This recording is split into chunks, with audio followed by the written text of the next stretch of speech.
everyone. I'm Heather Sky McFeel with the Young, Gifted, and Black Entrepreneurial Awards. I am here at Suede with Susan Cameron, the 2017 recipient of the Health and Human Services Award. Hi, Susan. Hi, Heather. How are you? I'm great. I really want to congratulate you on receiving this award. And I also want to ask how it felt when you got the call. Well, thank you. It actually felt very humbling to be acknowledged in this capacity. I don't think I've ever received such an acknowledgement before, so I felt very humbled by it. That's nice. Tell us what you do. So professionally, I am a licensed clinical social worker, and I have been in the field for over 15 years, and I work at a healthcare institution in Brooklyn. So what does it entail? What does a day-to-day look like for you in your industry?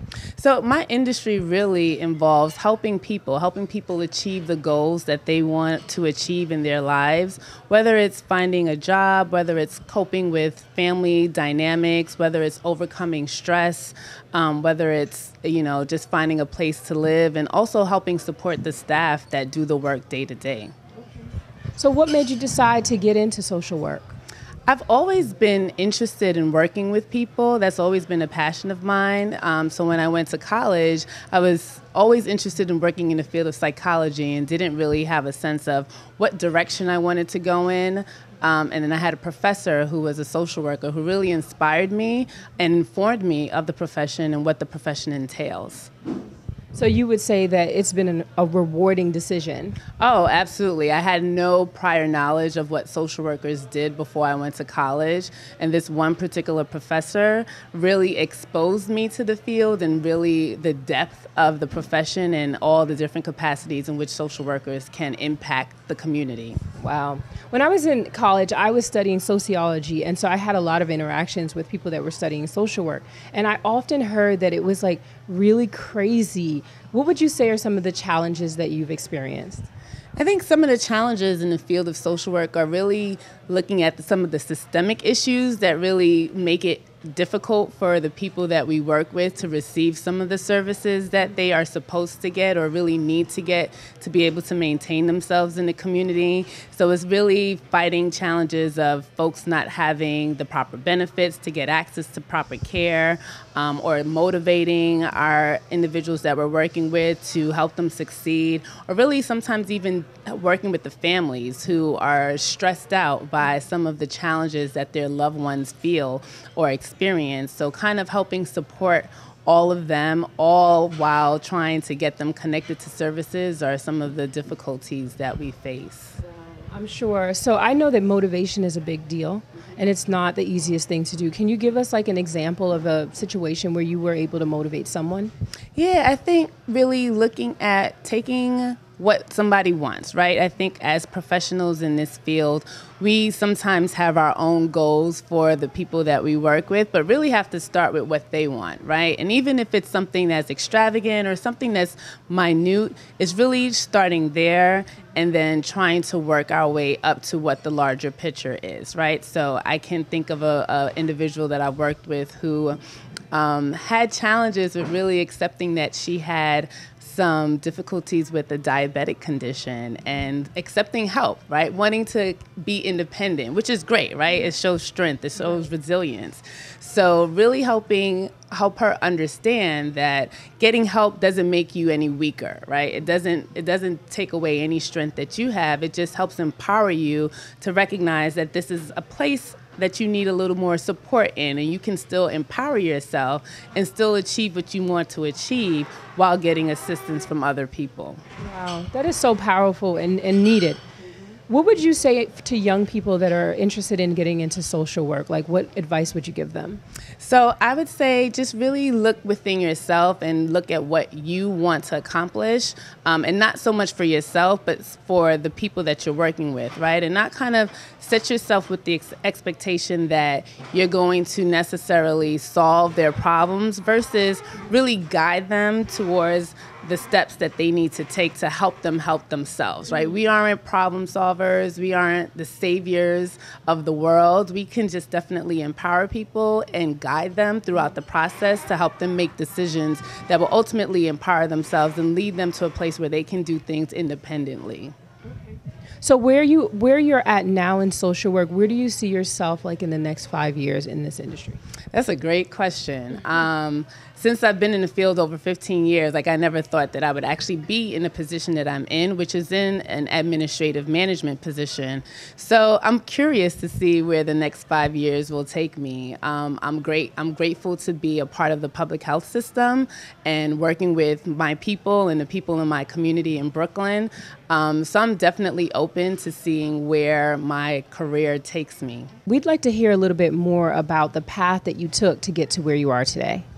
So, I've definitely committed myself to my community since I was a child, being involved in different community organizations, and that has followed me throughout my childhood as well as my adulthood. And when I got into the field of social work, like I said before, I didn't think I would have an opportunity or an interest in working in a management position.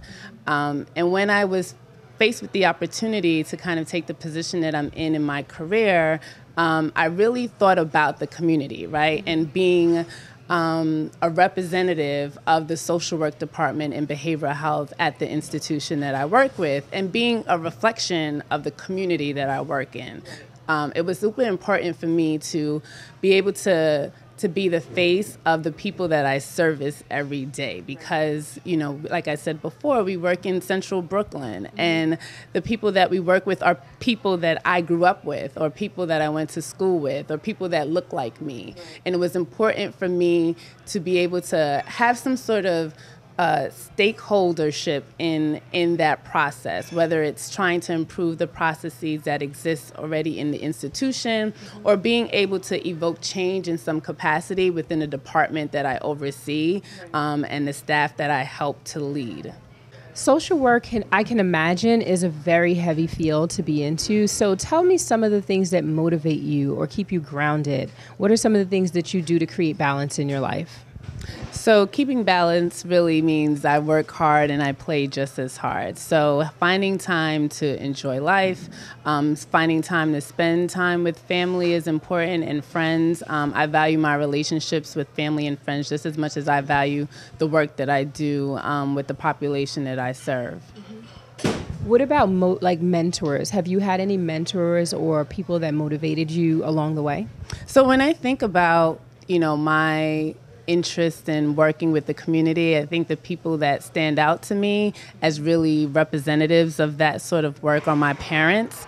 From as far as I can remember, I recall them having meetings at their house or going to different meetings at other people's house to work on projects that them and their network worked on really to service whether it was the country of origin that they were from and giving back in the capacity of, providing school supplies to the students in that country or missionary work where they sent doctors back to that country to perform surgeries and provide medical care to the disenfranchised there. So they were really the image that I was exposed to from early on when it came to servicing.